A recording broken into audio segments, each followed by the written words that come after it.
Hey, this is Adam Torres, and I'm here to tell you that it has never been easier to start your very own podcast. At Mission Matters, our goal is to amplify stories that matter. That means we want to help you start your podcast because your story matters.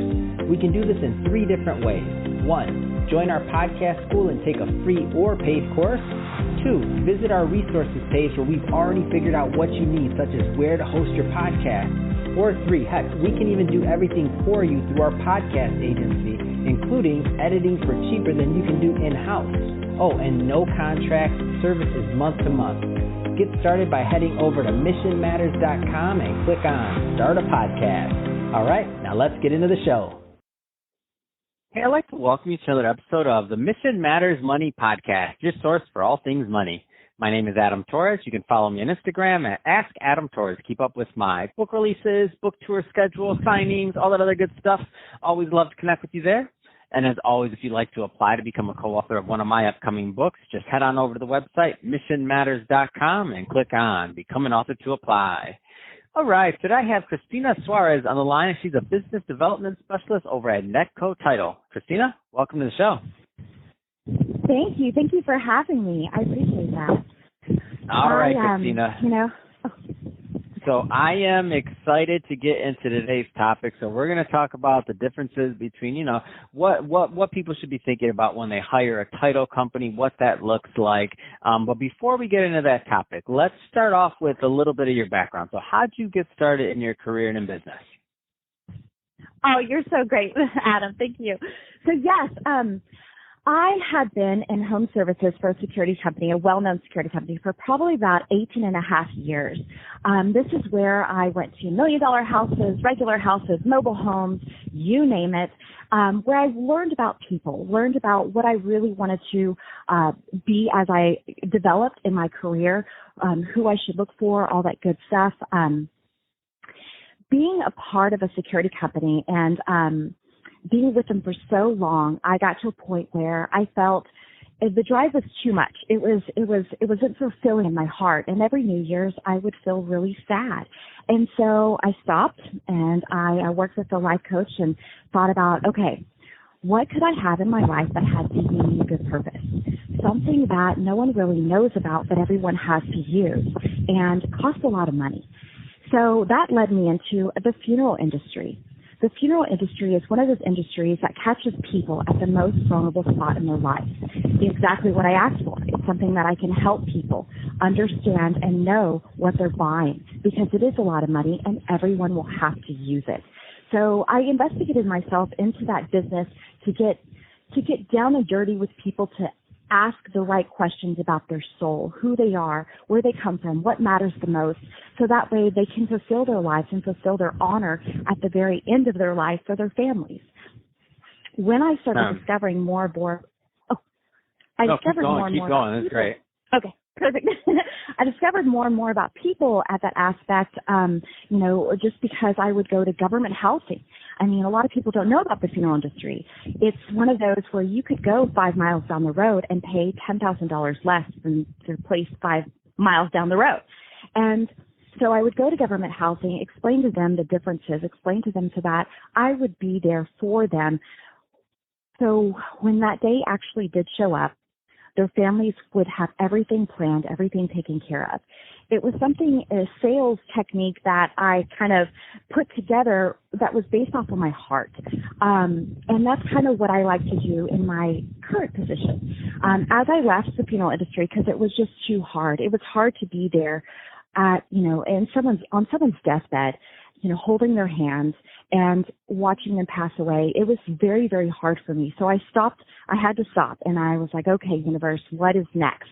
What's another thing that I can, or what's another career that I could attach myself to that everyone's going to have to use, a lot of people just don't know about, and at the same time, they need to know. And I could also be who I am.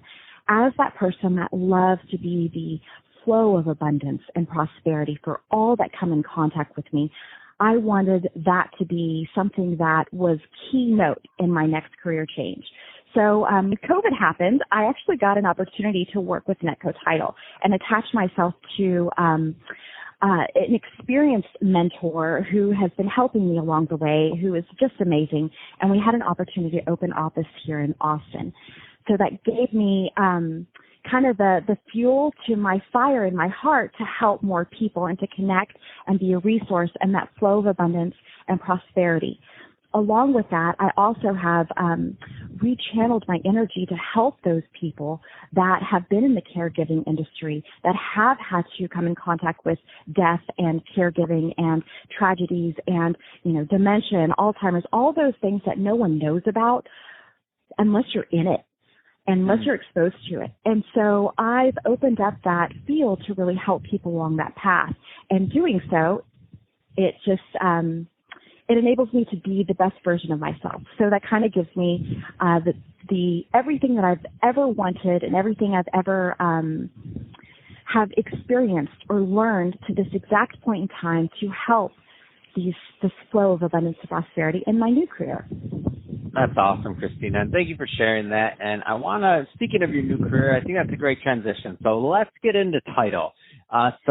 Things that people should be considering when they go with the title company. I mean, the good, the bad, the ugly. I mean, tell us your thoughts on this, because now we see the heart that you took in your last career and, how much effort you put towards, and passion you put towards anything that you're working on. So tell us, what we should be thinking about when it comes to the title industry. Yes. So a lot of people are, there's a lot of myths about title. Everyone should use title. And the reasons are very specific. You don't know what somebody else missed, and you don't know what the property actually entails and what liens are on there and what's going on and what's been held in a lien for tax purposes because of certain exemptions. And so, for instance, I had this one gentleman who was a stager, and he was telling me specifically how he does not like title companies.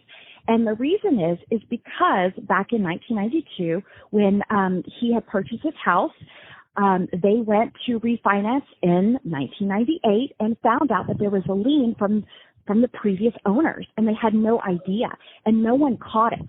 And that's what title is supposed to do. Title is supposed to catch those things. So in 1998, when he went to go refinance, he couldn't without paying a huge chunk of money that he was not expecting.